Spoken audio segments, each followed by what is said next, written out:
तो गाइस मैं हूं अंकित और आप देख रहे हैं रेसलिंग फैंस नेटवर्क। शुरू करते हैं गाइस अपनी बातों को हम लोग सबसे पहले मंडे नाइट रॉ की व्यूअरशिप से। तो भाई मंडे नाइट रॉ की व्यूअरशिप आ चुकी है निकल के सामने एंड पिछले वीक से डाउन हो चुकी है। मंडे नाइट रॉ वापस से धीरे धीरे अपने औकात पे आ रही है। मैं आपको पहले पिछले वीक की व्यूअरशिप बताऊंगा। पिछले वीक के जो नंबर्स थे गाइस वो थे 1.738 मिलियंस, यानी कि पिछले वीक ठीक है, सुनने में अच्छा लग रहा था मंडे नाइट रॉ के लिए, लेकिन इस वीक तकरीबन 1 लाख लोगों ने शो को छोड़ दिया। यानी कि पिछले वीक से कंपेयर करें तो 1 लाख लोगों ने डिसाइड किया कि शो देखेंगे ही नहीं। 1.649 मिलियंस इस वीक के नंबर से। According to Wrestlenomics WWE Raw on March 4 averaged 1.649 million viewers.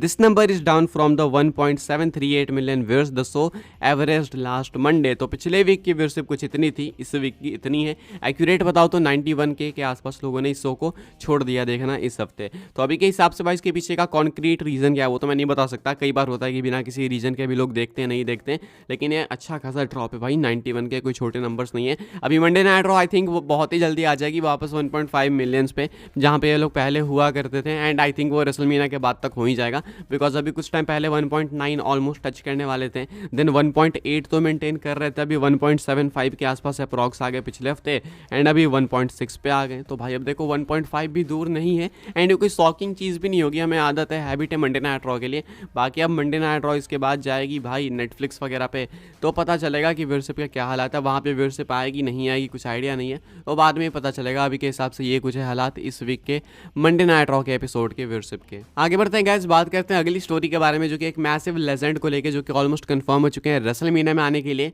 And ये मैसिव लेजेंड कोई और नहीं बल्कि ब्लड लाइन के अनोवा फैमिली के रिकिसी ही हैं। रिकिसी ऑलमोस्ट कंफर्म करते हैं कि मैसिव टीज ड्रॉप करके कि वो जे उसो और जिमी उसो के रेसलमेनिया में होने वाले मैच को ज्वाइन करने वाले हैं। रिकिसी आते हैं इंटरव्यू के अंदर एंड स्टेटमेंट कुछ ऐसी देते हैं। वैसे तो इन्होंने बहुत लंबी स्टेटमेंट दी है, मैं आपको मेन पॉइंट बताता हूँ। कहते हैं I think it's going to be a good match for WrestleMania, Jey versus Jimmy की बात करते हुए। उसके बाद कहते हैं but there's just a piece missing in that match. What do you guys think? There's a piece missing, we have got Jey versus Jimmy but there's just that piece missing, is that we want रिकिसी।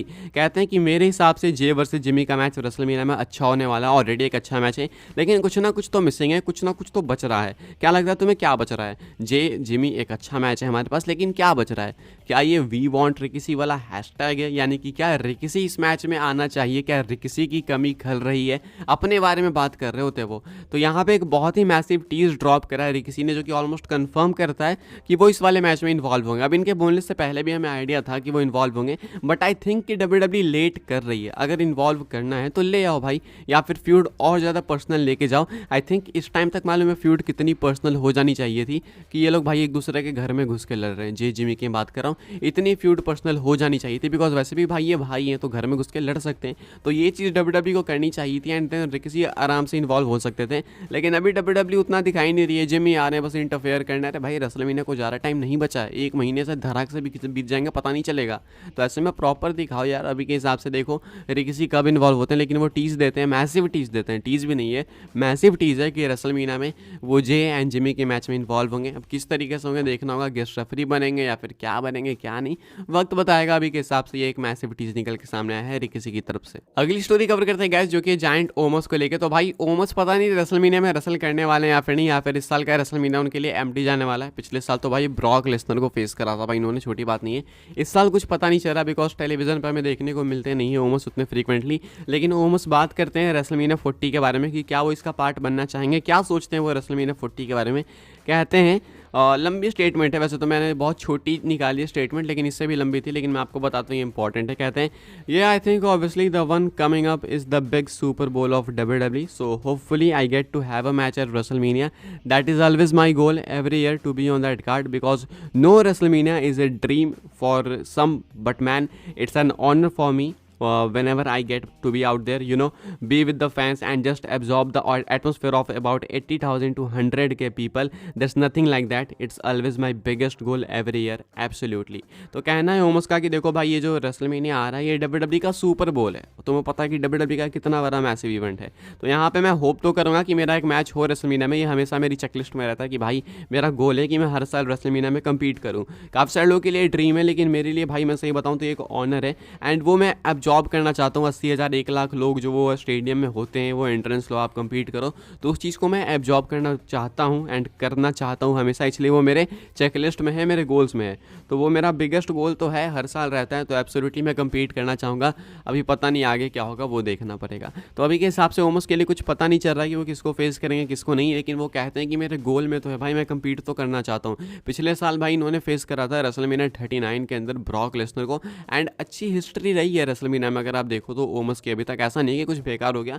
तो इस साल का पता नहीं, कुछ idea लग नहीं रहा है, लेकिन अगर आपको पिक करना हो कि ओमस के लिए भाई एक अपोनेंट पिक करो आप रेसलमेनिया के लिए, तो आप किसको करोगे, कमेंट करके बताना जरूर से। हम लोग आगे बढ़ते हैं गाइस, बात करते हैं अगली स्टोरी के बारे में, एंड ये है रिया रिप्ली को लेकर। तो भाई रिया रिप्ली ने एक बार फिर से एक और इंटरजेंडर मैच पिच करा है, इस बार सीएम पंक के अगेंस्ट। जी हाँ, रिया रिप्ली चाहती हैं सीएम पंक को फेस करना। अभी रिया रिप्ली आती हैं कि रिसेंट इंटरव्यू देती हैं जहाँ पे कि वो बात करती हैं सीएम पंक की। कहती हैं, so my 3 favourites growing up were triple H which is wild because he is my boss, the other one was the Miz, I always absolutely love the Miz, and the third one was CM Punk. So I don't know which one of them I wrestle in their prime. It's hard because they've all had such amazing careers and they've had such amazing milestones. For me, I feel like I still have so much to go. I feel like right now I am at a very good moment. तो कहना है रिया replay का कि मेरे 3 favourites थे भाई जब मैं बड़ी हो रही थी। एक तो ट्रिपल एच जो कि अभी मेरे बॉस हैं, दूसरा मिस, मुझे मिस बहुत पसंद था, और तीसरा CM Punk। तो अभी मुझे नहीं पता कि मैं किसको रेसल करने वाली हूँ उनके प्राइम में। तो अभी कहती हैं कि इनको आइडिया नहीं है वो किसको फेस करेंगे, बिकॉज इनसे क्वेश्चन ही ये करा जाता है कि आप किसको फेस करना चाहोगी।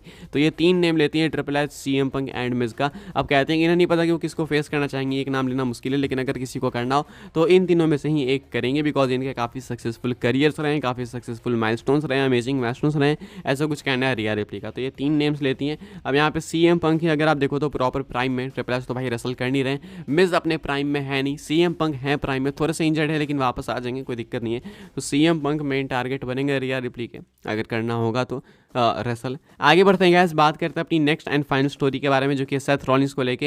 एंड सेथ रॉलिंस ने वापस से ड्रू मैकिंटायर का रिप्लाई करा है। कल मैं आपको बता रहा था रात की वीडियो में, कल की आखिरी वीडियो में आप जाकर देखना कि Seth Rollins and Drew McIntyre एक दूसरे पे बिल्कुल ब्लास्ट हो रहे हैं भाई। सेथ रॉलिंस ने पहले मैकिंटायर को गाली बकी इंटरनेट पर बहुत गंदी वाली, बहुत, अगर वो टेलीविजन पर हो जाए तो पता नहीं क्या हो जाए। उसके बाद ड्रू मैकिंटायर ने भी रिप्लाई करा उसी अंदाज में, एंड अभी रॉलिंस ने वापस से रिप्लाई करा। मैं आपको बता दूँ, रॉलिंस सेम अंदाज में कोट करते हैं मैकिंटायर के ट्वीट को एंड लिखते हैं, वेल, बाकी गाली में नहीं यहाँ पे पढ़ सकता, आप देख लो खुद से, ठीक है।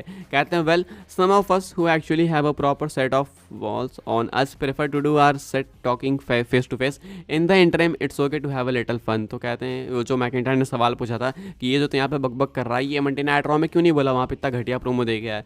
तो कहना था रॉलिंस का कि देख भाई, हमारे पास जो है ना असली में गूदे हैं, मतलब गूदे तो उन्होंने नहीं बोला, मैं अच्छे वर्ड्स में बोल रहा हूँ, हमारे अंदर ना गूदे हैं, ठीक है भाई। तो जब हम फेस टू फेस आएंगे तब तो मुझे जो करना है वो तो मैं करूँगा ही, लेकिन जब तक फेस टू फेस नहीं आते हैं तो उस बीच में ना मैं थोड़ा मज़े लेते रहता हूँ, तो मैं उस टाइप का हूँ। इनका कहना है कि अभी तो मैं मज़े मार रहा था, जब फेस टू फेस आऊँगा उसके, यानी Dwayne the Rock Johnson, Roman Reigns के, तो तुझे पता चल जाएगा कि मैं कौन हूँ एंड कितना गूदा रखता हूँ, क्या हूँ मैं।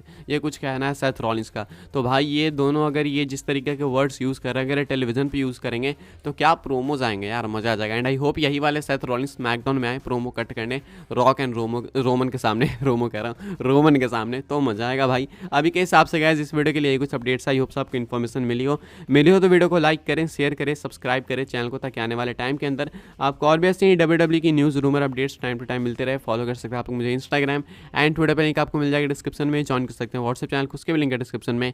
मिलते हैं अपनी नेक्स्ट ऑफर काफ़ी इंटरेस्टिंग वीडियो में।